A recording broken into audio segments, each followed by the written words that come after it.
मेरे पास एक पेशेंट आया, उसकी मदर इन लॉ उसको लेकर आई। बच्चे का वज़न कम था, 7 महीने की प्रेगनेंसी थी और बेबी का उभार भी नज़र नहीं आ रहा था। बच्चे के आसपास जो एमनियोटिक फ्लूइड है वो भी कम होने लगा था और पेशेंट बहुत पजल्ड थी कि ऐसा क्यों हो रहा है। जब मैंने उसका ब्लड प्रेशर नापा तो पाया कि ब्लड प्रेशर बहुत हाई था, 140/96। सिस्टोलिक और डायस्टोलिक ब्लड प्रेशर इतना हाई था। बच्चे का पोषण नहीं हो रहा था, बच्चा IUGR था। फिर हमने उनको हाई ब्लड प्रेशर कम करने की दवाइयाँ दी, उनको एडमिट किया, मॉनिटर किया। स्पेशल ग्लूकोज लगाया जाता है सो दैट बच्चे का कुपोषण को ठीक किया जा सके। और ऐसे प्रेगनेंसीज को बहुत ही रेगुलरली फॉलोअप में रखा जाता है, क्योंकि ब्लड प्रेशर कंट्रोल करने के साथ साथ बच्चे को पोषण देने की भी ज़रूरत होती है। NST टेस्ट CTG मशीन से जो किया जाता है, हर हफ्ते में 2 बार करने की ज़रूरत पड़ती है। हर हफ्ते डॉपलर की करने की ज़रूरत पड़ती है, क्योंकि जब एक बार इंट्रायूट्राइन ग्रोथ रिटार्डेशन शुरू हो जाता है तो फिर उसे कलर डॉपलर के माध्यम से जाना जाता है कि बच्चे पे इसका कितना असर पड़ रहा है। खैर, धीरे धीरे बच्चे की ग्रोथ होने लगी, विकास होने लगा और हम इसको मॉनिटर करते रहे। धीरे धीरे हमने देखा जब 8.5 महीने पूरे हो गए, 37 वीक्स प्रेगनेंसी के हो गए, तो उसे सिजेरियन से किया गया और बच्चे का वज़न जन्म पे 2.5 किलो था और भगवान ने बचा लिया उस बच्चे को। ये है जेस्टेशनल हाइपरटेंशन, बहुत ही मुश्किल कंडीशन जिसे टाइम से डायग्नोस करना, टाइम से ट्रीट करना बहुत ही ज़रूरी है। और मैं ये बात बताना चाहूँगी इस वीडियो के माध्यम से कि ज़रूरी नहीं है कि जो कमी आ चुकी है बच्चे में उसकी भरपाई पूरी तरह से करी जा सके। चलिए आज हम इस वीडियो के माध्यम से जानते हैं कि हाई ब्लड प्रेशर प्रेगनेंसी में क्या होता है, इसका महत्व क्या है, इसे कैसे स्क्रीन किया जाता है और इससे बचाव कैसे किया जा सकता है। मैं हूँ डॉक्टर अंशु जिंदल हॉस्पिटल मेरठ से। मैं एक IVF स्पेशलिस्ट हूँ और सारी हाई रिस्क प्रेगनेंसीज खुद ही मैनेज करती हूँ। So let's here in this video.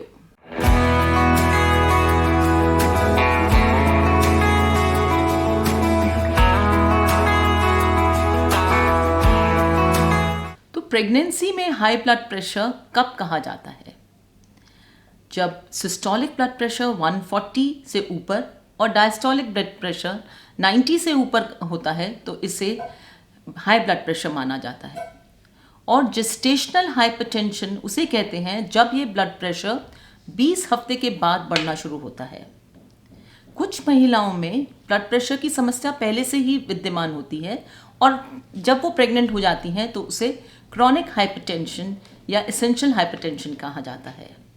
यह जेस्टेशनल हाइपरटेंशन से डिफरेंट होता है बिकॉज ये बच्चे की वजह से नहीं होता, जबकि जेस्टेशनल हाइपरटेंशन बेबी की वजह से होता है।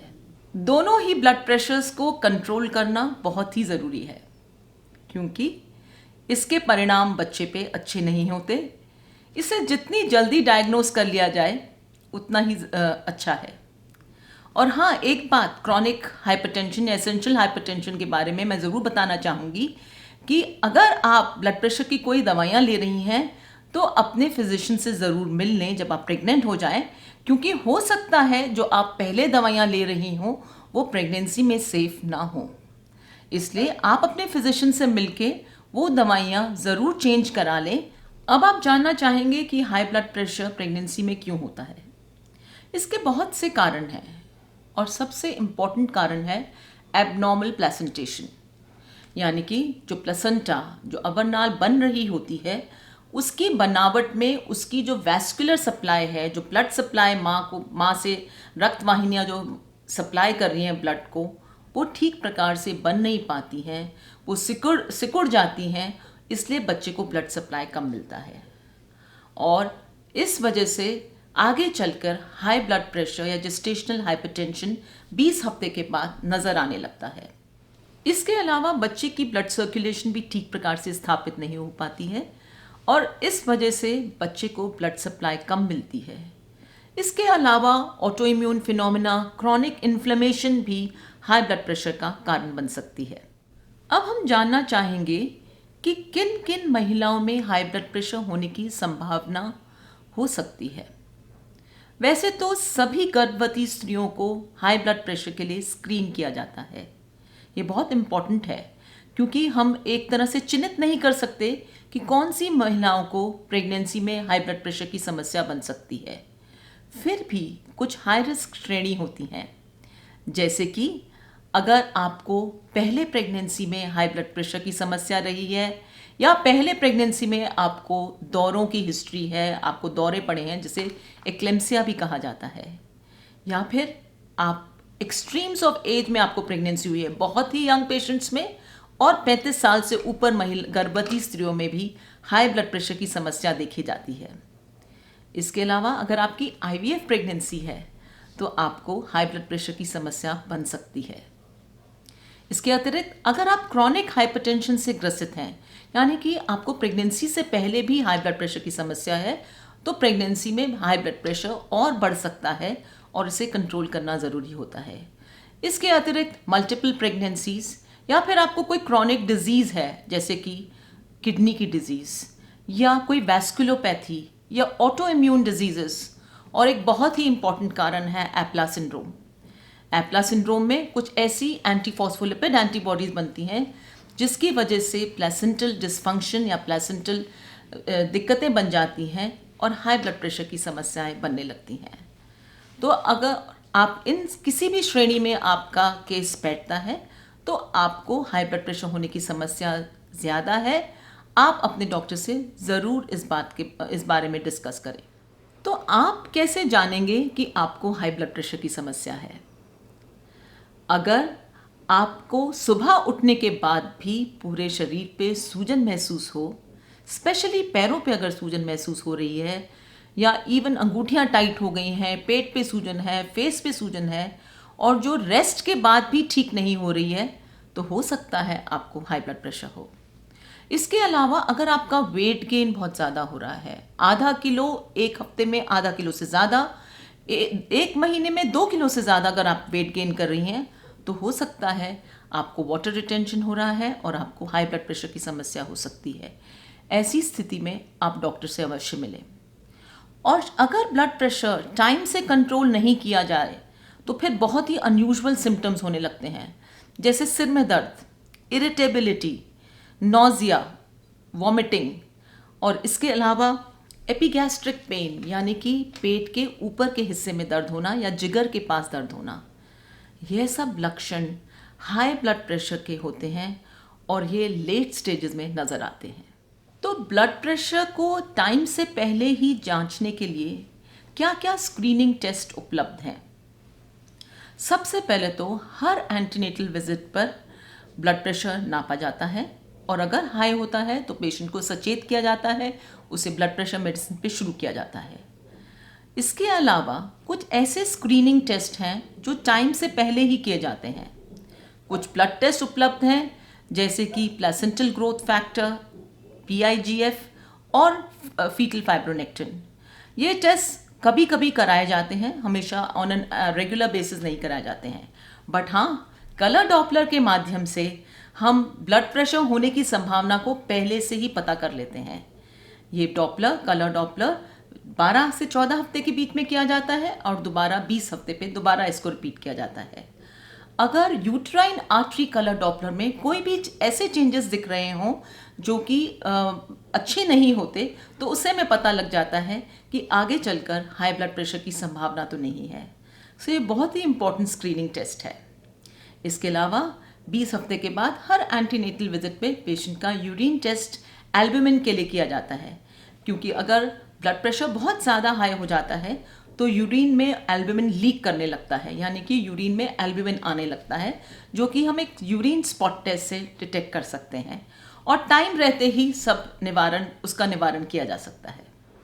तो इस हाई ब्लड प्रेशर का बच्चे पे बहुत ही खराब असर पड़ता है। आप समझिए कि एक छोटे से बच्चे को एक जगह पे कैद कर दिया गया है और उसका पोषण भी कम कर दिया जाए, तो आप समझ सकते हैं कि उस पर क्या बीतेगी। यही जेस्टेशनल हाइपरटेंशन या प्रेगनेंसी इंड्यूस्ड हाइपरटेंशन में होता है। अवनाल से ब्लड सप्लाई कम हो जाती है और अम्बलाइकल कॉर्ड जो होती है, गर्भनाल, वो भी श्रिंक होने लगती है।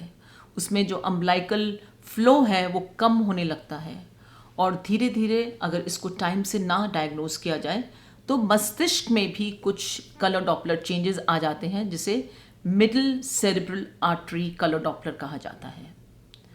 तो इसलिए इसको टाइम से डायग्नोज करना और ट्रीट करना बहुत ही ज़रूरी है। बच्चे की ग्रोथ कम होने लगती है, बच्चे के आसपास जो गर्भ जल है यानी कि वो एमनियोटिक फ्लूइड है वो कम होने लगता है।